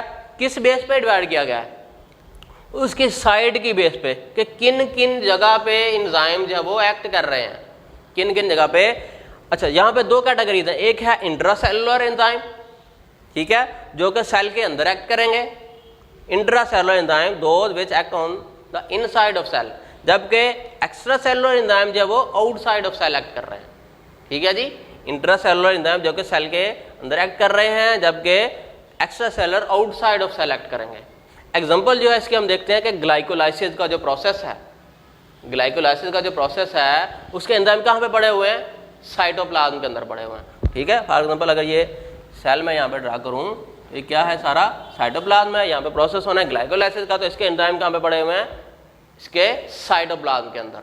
ये आपके पास एग्जांपल है इंट्रासेलुलर एंजाइम की, जबकि एक्स्ट्रा सेलुलर एंजाइम जो है वो पेप्सिन के इसकी एग्जांपल है, ठीक है। पेप्सिन क्या हमारी स्टमक कैविटी में एक्ट करता है, हमारे मैदे में आके ये रिलीज होता है और क्या करता है, फिर ब्रेक डाउन करता है फूड की। स्पेसिफिक क्या है, क्या ब्रेक डाउन करता है पेप्सिन, जो इसका काम है प्रोटीन की ब्रेक डाउन है, ठीक है। पेप्सिन यहाँ पे जो है वो इनएक्टिव फॉर्म में रिलीज होता है, सिक्रीट होता है, और इसकी एक्टिव जो फॉर्म है वो पेप्सिनोजन है, ठीक है। HCl जो है हाइड्रोक्लोरिक एसिड, वो पेप्सिन को एक्टिव फॉर्म जो इसकी पेप्सिनोजन में कन्वर्ट करता है। उसका काम क्या है पेप्सिन का, यहाँ पे हमारे जो स्टमक ने हमने जो भी खुराक फूड खाई है उसमें जो प्रोटीन पार्ट है, या आप कह रहे हैं जो मीट है, वो उसकी डाइजेशन जो है वो पेप्सिन ने करनी है, ठीक है जी। ये हमारी आज की डायरी है। हमने एंजाइम के बारे में इसका इंट्रोडक्शन पढ़ा है, एंजाइम क्या चीज़ है, यहाँ पे कैटालाइज क्या है कि स्पीड अप कर देते हैं। बायो कैटालिस्ट मैंने बताया आपको, molecule, those molecule speed up the biochemical reaction. उसके बाद हमने मेटाबॉलिज्म को पढ़ा है, मेटाबॉलिज्म क्या था, एनाबॉलिज्म क्या है, इसकी एग्जांपल भी देखी है, फोटोसिंथेसिस जिसमें लार्जर मॉलिक्यूल बनते हैं, कैटाबॉलिज्म जिसमें लार्जर मॉलिक्यूल की ब्रेकडाउन होती है। फिर सबस्ट्रेट को हमने पढ़ा है कि भी जो जिस पे एंजाइम एक्ट करते हैं वो सबस्ट्रेट है, और एक्ट करने के बाद जिसमें कन्वर्ट कर देते हैं वो हमारे पास क्या है, प्रोडक्ट है। एक्टिवेशन एनर्जी के minimum amount of energy which is required to start a reaction, वो हमारे पास है जी एक्टिवेशन एनर्जी। फिर किस तरह से एक्टिवेशन एनर्जी जो है वो एंजाइम के बगैर और एंजाइम के साथ एक्ट करे तो कितना टाइम लगता है, वो भी मैंने आपको ग्राफिकली यहाँ पे शो करवा दिया है, वो बता दिया है। फिर कि किस तरह से कितने वे से 3 तरीके यहाँ पे आपकी बुक में बताए हुए हैं कि how enzyme lower the activation energy, और उसके बाद बेस पे उसकी साइड पे कहाँ पे एक्ट कर रहे हैं, इंट्रासेलुलर और एक्स्ट्रा सेलुलर एंजाइम। हमने ये 2 चीज़ें पढ़ी हैं। फी मानिल्लाह। बिस्मिल्लाहिर्रहमानिर्रहीम। अजीज तलबा, अस्सलाम वालेकुम। मैं रिजवान गनी, जमात नाम के उर्दू लेक्चर में खुशामदीद। आज हमारा जो टॉपिक है वो है नज़म नंबर 3, बरसात की बहारें, और साथ हमारा ग्रामर का जो टॉपिक है वो हमारे पास है कहानी नंबर 13, कव्वे का इंतकाम। तो सबसे पहले बढ़ते हैं अपने सवाल नंबर 1 की जानिब। हमारे पास क्वेश्चन है नज़्म बरसात की बहारें का 1 नंबर 1 की जो है उसकी तशरीह करें। तो तशरीह करने से पहले जो है आप इसकी तशरीह को बोर्ड के हवाले से समझने की कोशिश कीजिएगा कि बोर्ड में ये क्वेश्चन नंबर 2 आता है, सवाल नंबर 2, 3 अशार जो हैं वो हिस्सा नज़्म में से आते हैं और 2 अशार जो हैं वो हिस्सा गज़ल में से करने होते हैं। कुल तमाम तलबा ने 5 अशार की जो है वो तशरीह करनी होती है। तो उस हवाले से नसीहत ये है कि 5 अशार की तशरीह ही की जाए, क्योंकि इनकी जो लेंथ है, जो लंबाई है, वो काफ़ी ज़्यादा हो जाती है। जो छठे शेर को या इजाफी शेर को तरजीह ना दी जाए। दूसरी बात यह है कि जब आप तशरीह करें तो उसमें इस बात का आप खास ख्याल रखें कि आपकी तशरीह जो है वो जामे होनी चाहिए, मुख्तसर होनी चाहिए और उसमें सादापन मौजूद होना चाहिए। तशरीह करते वक्त जो है आप मुतलका अशार को भी बीच में लिख सकते हैं, मुतलका हदीस, कुरानी आयात या किसी अच्छे सुनहरी कौल को भी बीच में कोट कर सकते हैं। तो ये तमाम चीजें आपकी तशरीह को 4 चांद लगाएंगी और चेक करने वाले को, पेपर चेकर को इस बात पर आमादा करेंगी कि वो आपको ज्यादा से ज्यादा नंबर दे। अपने जवाब की तरफ बढ़ते हैं। तो नज़्म बरसात की बहारें, इनका जो शायर हैं उनका नेम है नजीर अकबर आबादी। नजीर अकबर आबादी इनका असल नाम जो है, तखल्लुस जो है वो नजीर है और असल नाम जो है वो वली मोहम्मद। अकबर आबादी जो है दिल्ली में इनकी पैदाइश है। तो जब ये अकबर आबाद में मुंतकिल हुए, जो कि आजकल हिंदुस्तान के शहर आगरा है, तो उसी निस्बत से अपने नाम के सामने अकबर आबादी जो है उसको तहरीर करते हैं। 1735 में इनकी पैदाइश है और 1830 में जो है इनकी वफात है। इनकी चंद खूबियों का तस्करा जो है वो आपके सामने पेश किए देता हूं। अवामी शायर के तौर पे मशहूर है, अवाम के शायर थे, गरीब आदमी के शायर थे, मुफलिसी के शायर थे, आम अवामुन्नास के जो मौजूआत थे, जिनमें मेले ठेले हो गए, मनाजरे फितरत हो गए, सब्जी फल, इस तरह की आम अवामुन्नास की जो चीजें हैं जो इर्द गिर्द के माहौल में पाई जाती हैं, उनकी मंजरकशी करते हुए इन्होंने शायरी की। तो इनकी शायरी जो है वो दरबारी शायरी नहीं थी, आम अवामी शायरी थी। शायर फितरत जो है वो भी कहलाते हैं। तो नजीर अकबर आबादी की खसूसियात में से सबसे बड़ी खसूसियत जो है इनकी शायरी की यही है कि इन्होंने आम आवाम के लिए शायरी की और इनकी शायरी जो है वो हर खासो आम के लिए थी। सादगी और तनव्वु जो है इनकी शायरी जो है उसका खास हुस्न है। सवाल की जाने बढ़ते हुए हमारे पास बरसात की बहारों का बंद नंबर 1 हमारे पास है। पहले आपके सामने इसको मैं पढ़ देता हूँ, रीड कर देता हूँ।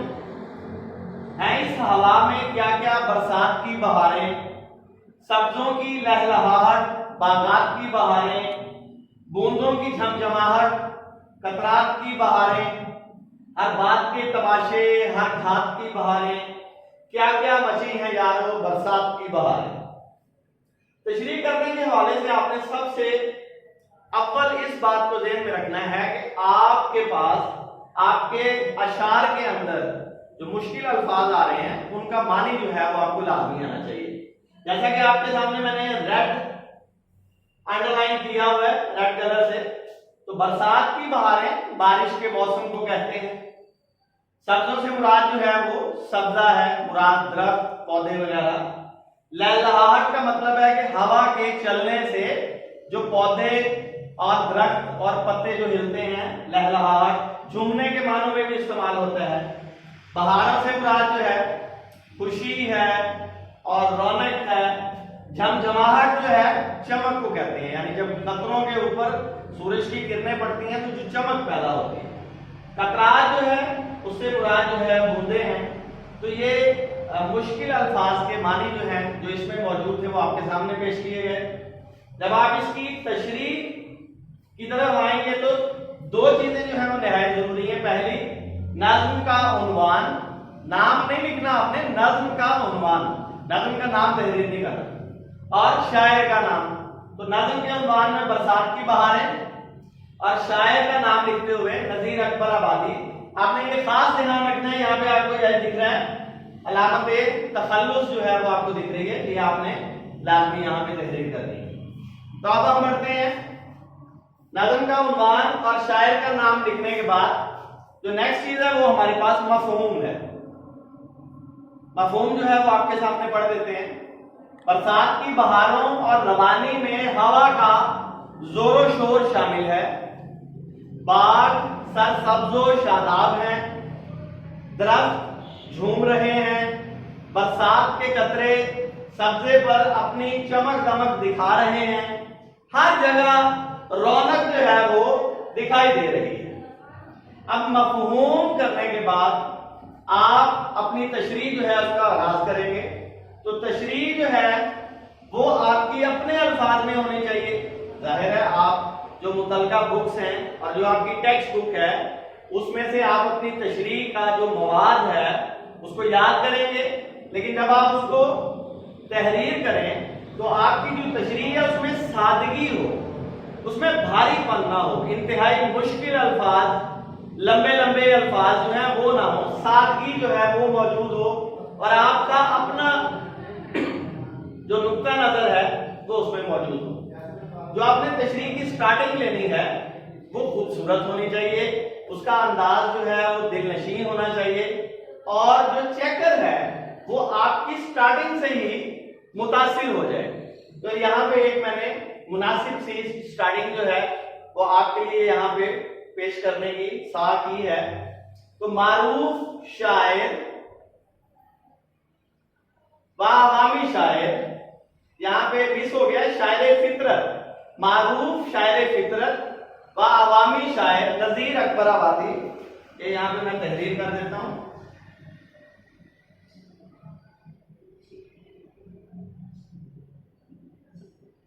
मारूफ शायर फितरत व अवामी शायर नजीर अकबराबादी मौसम बरसात की बहारों का तज़किरा करते हुए कहते हैं कि, अब ये लाइन्स, ये मॉडल लाइन्स हैं, मयारी लाइन्स हैं, इनको लिखने के बाद आपने आगे जो है अपनी वो तशरीह जो है स्टार्ट करनी है। तो ये आपके पास एक मुख्तसर सा इसका जायजा था जो मैंने आपके सामने पेश किया बल नंबर 1 का।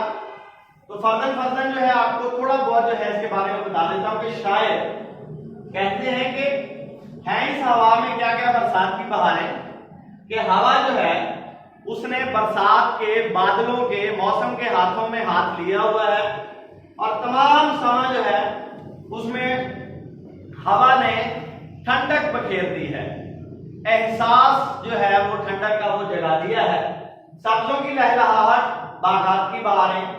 तो बारिश के बरसने की वजह से जो सब्जा है वो निखर गया है, हरा भरा हो गया है, नहाया हुआ है और हवा से वो झूम रहा है, खुशियां मना रहा है। बूंदों की झमझमाहट, कतरात की बहारें।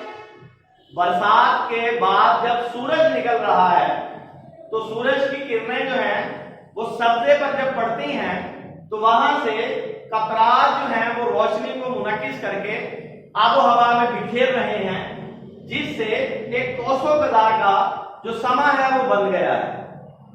हर बात के तमाशे, हर भात की बहारें। तो जिस जगह भी देखें, जिस जगह भी नजर दौड़ाएं, जहां जहां पे बारिश हो रही है वहां पे खुशियों का, सब्जों की लहलहाहट का और झमझमाहट का समा जो है वो बंधा हुआ है। क्या क्या बची हैं यारो बरसात की बहारें। तो ये जो आपके पास मिसरा है ये बार बार रिपीट हो रहा है, इसको टेप का मिसरा कहते हैं। ये बार बार हर बंद के बाद जो है रिपीट होता है।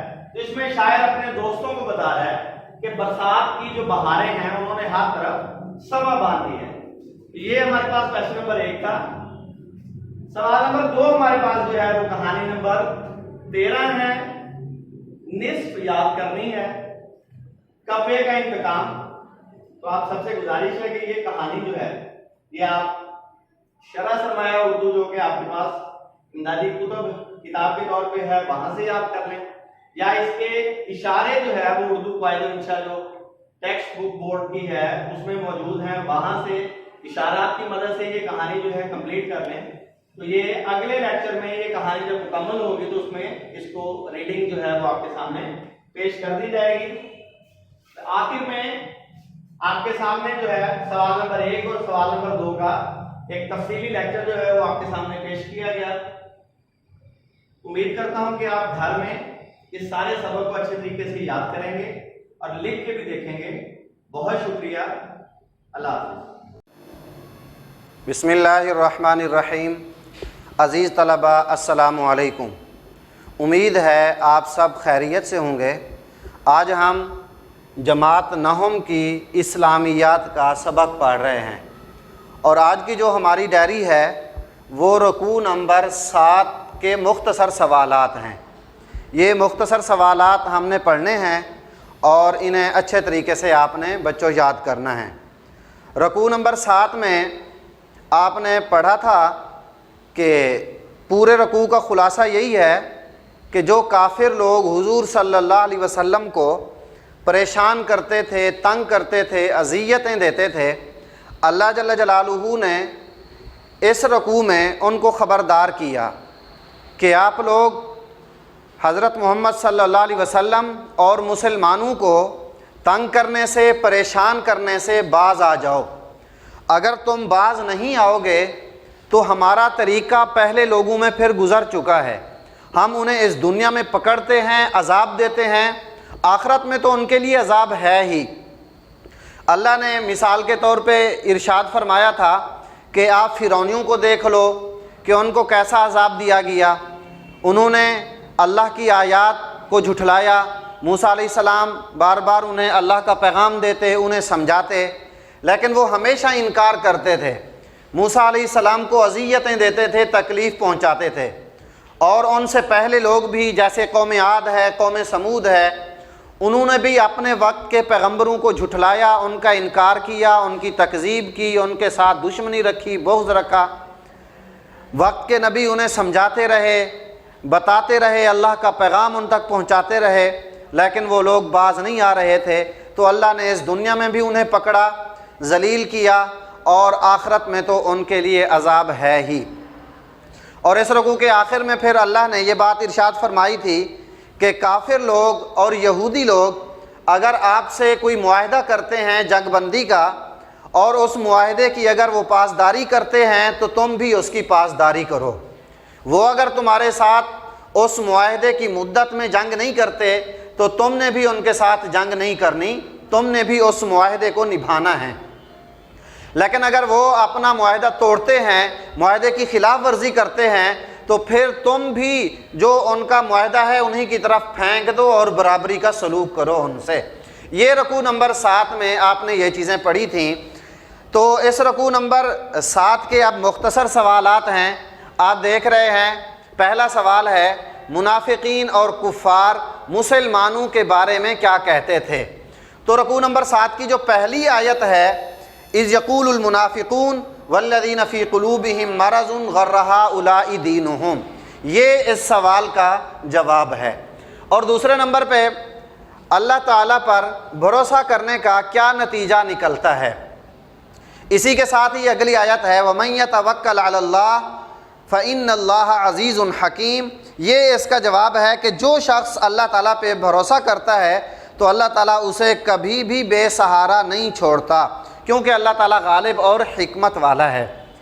फरिश्ते काफरों की जानें कैसे निकालते हैं, आपने इसी रकू में पढ़ा है वलौ तरा इज़ यतवफ़्फ़ल्लज़ीना कफ़रुल मलाइकतु यज़रिबूना वुजूहहुम व अदबारहुम वज़ूक़ू अज़ाबल हरीक़। ये इस सवाल का जवाब है कि फ़रिश्ते काफरों की जानें निकालते वक्त उनके चेहरों और पीठों पर ज़रबें लगाते हैं और कहते हैं कि अब अज़ाब आतिश का मज़ा चखो।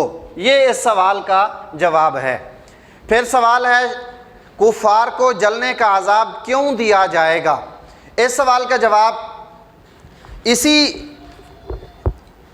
इसी पेज पर इसका जवाब है ज़ालिका बिमा क़द्दमत ऐदीकुम व अन्नल्लाह लैसा बिज़ल्लामिल लिल अबीद। ये उनके अपने आमाल का नतीजा है कि उन्हें जलने का अज़ाब दिया जाएगा, जो आमाल उनके हाथों ने आगे भेजे हैं। फ़िरौनियों को अल्लाह ताला ने क्या सज़ा दी, उन्हें पानी में गर्क कर दिया, व अगरकना आल फ़िरऔन, ये इसका जवाब है कि अल्लाह ने फ़िरौनियों को पानी में गर्क कर दिया। इसके बाद अल्लाह ताला के नज़दीक बदतरीन जानदार कौन से हैं, इसी पेज पर आप देखें, इन्न शर्रद दवाब इंदल्लाहि लज़ीना कफ़रू फ़हुम ला युमिनून। अल्लाह ताला के नज़दीक जानदारों में सबसे बदतर वो लोग हैं जो काफिर हैं, सो वो ईमान नहीं लाते, तो वो तमाम जानदारों में सबसे बदतर हैं।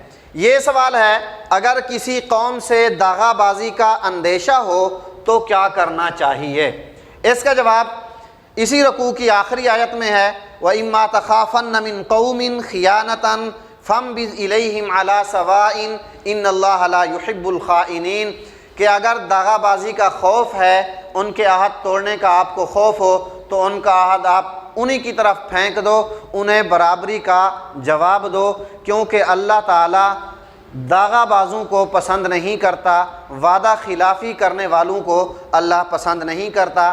तो बच्चों, ये रकू नंबर 7 के मुख्तसर सवालात थे जो आपने याद भी करने हैं और इनको अपनी रफ़ नोटबुक पे अच्छी तरह इनको लिखकर इनकी प्रैक्टिस करनी है, इन्हें अच्छे तरीके से याद करना है। अल्लाह पाक हम सब का हामी और नासिर हो। वस्सलामु अलैकुम वरहमतुल्लाह। बिस्मिल्लाहिर्रहमानिर्रहीम। अजीज़ तलबा, अस्सलामु अलैकुम। मैं रिजवान गनी, जमात नाहम, मज़मून मुतालिया पाकिस्तान। उम्मीद है आप सब खैरियत से होंगे। हमारी डायरी का आज का उन्वान जो है वो है जंगलात। आपकी मुतालिया पाकिस्तान की जो बुक है उसमें सफ़ा नंबर 77 के ऊपर जो है ये उन्वान जो है मौजूद है। उन्वान की तरफ जाने से पहले हम एक मुख्तसर सा जो तारुफ है वो आपके सामने पेश करें। पाकिस्तान बरे आज़म एशिया में वाक़या है। ये जनूबी एशिया का एक अहम मुल्क है और इसका कुल रकबा जो है वो 7,96,096 मुरबा किलोमीटर है, जो दुनिया के कुल रकबे का 0.67% है।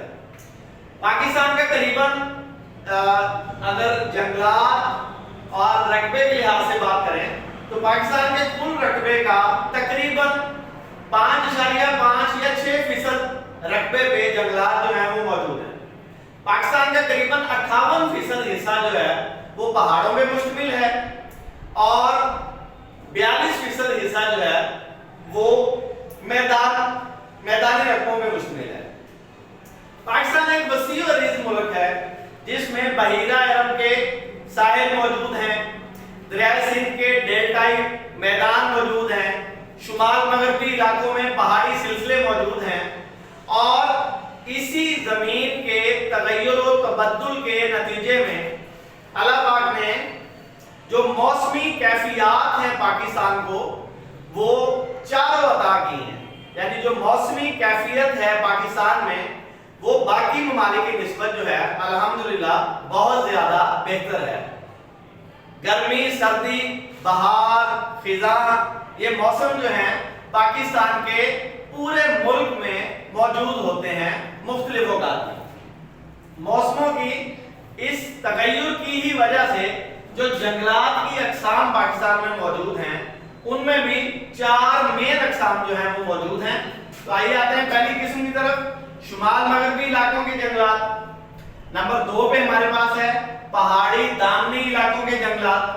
नंबर 3 पे सूबा बलोचिस्तान के जंगलात और नंबर 4 पे मैदानी इलाकों के जंगलात जो हैं वो हमारे पास मौजूद है। अब फर्दन जो है इसकी मुख्तसर सी जो डिटेल है वजाहत आपके सामने पेश की जाएगी। तो सबसे पहले हम बात करेंगे शुमाल मगरबी इलाकों के जंगलात की। आप सबसे गुजारिश है कि आप अपनी बुक का सफा नंबर 77 जो है वो ओपन करें। पाकिस्तान के कुछ शुमाली और शुमाल मगरबी इलाकों में औसतन बारिश दूसरे इलाकों की निस्बत ज्यादा होती है। यानी पाकिस्तान के जो शुमाल मगरबी इलाके हैं उनमें ये मैदानी इलाकों की निस्बत जो है वो बारिश ज्यादा होती है। इन इलाकों में मरी, एबटाबाद, मानसेरा, चित्राल, सवात और दीर वगैरह के इलाके जो हैं वो शामिल हैं। यहाँ सदाबहार जंगलात पाए जाते हैं। सदाबहार जंगलात से मुराद ये जंगलात सारा साल हरे भरे रहते हैं, जिनमें अब इनमें जो अहम जो पौधे और दरख्त मौजूद हैं उनके नाम आपके सामने पेश किए देते हैं, जिनमें देवदार, कील, पड़तल, सनोबर, शाहबलूत, अखरोट और काठ के दरख्त जो हैं ये अहम हैं। इन दरख्तों से आला किस्म की इमारती लकड़ी और मेवाजात वगैरह जो है वो हासिल होती है। अब हम अपनी दूसरी किस्म की तरफ बढ़ते हैं, पहाड़ी दामनी इलाकों के जंगलात। तवज्जो फरमाइएगा, पहाड़ी दामनी इलाकों में ज्यादातर तुलाही, काहू, बेर, तूत और सुंबल के दरख्त मिलते हैं और ये जिन इलाकों में पाए जाते हैं वो इजला के नाम आपके सामने पेश हैं। पिशावर, मर्दान, कोहाट, अटक, रावलपिंडी, जेहलम और गुजरात के इलाके जो हैं इसमें शामिल हैं। अब हमारे पास जो है तीसरी किस्म जिसमें सूबा बलोचिस्तान के जंगलात जो हैं उनके बारे में हम जिक्र करेंगे। तो सूबा बलोचिस्तान में क्वेटा और कल्लाब में ज्यादातर खारदार झाड़ियों के अलावा चलगोजा, तूत और पॉपुलर के दरख्त जो हैं ये ज्यादा पाए जाते हैं। नंबर 4 पे हमारे पास जो है वो है मैदानी इलाकों के जंगलात। तो मैदानी इलाकों में दरियाई वादियों में कुछ जंगलात मौजूद हैं, ज्यादा तादाद में नहीं है। अब यहाँ पे शीशम, पॉपुलर, शहतूत, सुंबल, जामुन, धरेक और सफेदा वगैरह के दरख्त जो हैं वो मिलते हैं। इन इलाकों में छांगा मांगा, चीचा वतनी, तोबा टेक सिंह, शोरकोट, बागलपुर, तौंसा, सखर, कोटरी और बुद्धू वगैरह के इलाके जो हैं शामिल हैं।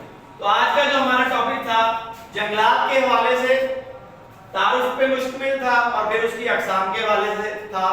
उम्मीद है कि आप घर में इस टॉपिक को अच्छे तरीके से समझ के अच्छे तरीके से इसको आप राइट करेंगे और अच्छे तरीके से इसको याद करेंगे। बहुत शुक्रिया। अस्सलाम।